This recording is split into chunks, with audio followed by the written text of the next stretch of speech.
Karnataka CM Siddaramaiah, deputy CM DK శివకుమార్తో రాహుల్ ఏకాంత చర్చలు హాట్ టాపిక్గా మారాయి. సీఎం మార్పు వివాదం వేళ ఇద్దరితో ఏకంగా ఎయిర్పోర్ట్లోనే రాహుల్ చర్చలు జరపడం చర్చనీయాంశమైంది. కర్ణాటక అధికార కాంగ్రెస్లో లీడర్షిప్ మార్పు అంటూ కొన్నాళ్లుగా ప్రచారం సాగుతోంది. ఆ రాష్ట్ర కాంగ్రెస్ నేతలు ఢిల్లీ వెళ్లిన ప్రతిసారి ఈ తరహా వార్తలే వస్తున్నాయి. ఇలాంటి పరిణామాల మధ్య మైసూర్ ఎయిర్పోర్ట్లో కాంగ్రెస్ అగ్రనేత రాహుల్ గాంధీ సిద్ధరామయ్య, డీకే శివకుమార్లతో ప్రత్యేకంగా మాట్లాడటం ఆసక్తిని రేపుతోంది. తమిళనాడులో ఓ కార్యక్రమానికి వెళ్లారు కాంగ్రెస్ అగ్రనేత రాహుల్ గాంధీ. తిరిగి పయనంలో మైసూర్ ఎయిర్పోర్ట్కు వచ్చారు. ఆ సమయంలో ఆయనకు వీడ్కోలు పలికేందుకు వచ్చిన సీఎం సిద్ధరామయ్య, డిప్యూటీ సీఎం శివకుమార్లతో ఆయన కాసేపు ముచ్చటించారు. ముందుగా సిద్ధరామయ్య చెప్పిన విషయాలను రాహుల్ విన్నారు.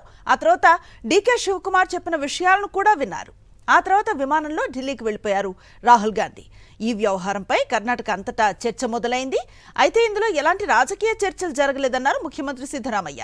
మర్యాదపూర్వక భేటీ మాత్రమేనన్నారు.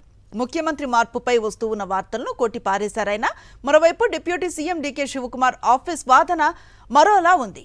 రాహుల్తో చర్చ జరిగినట్లుగా తెలిపింది.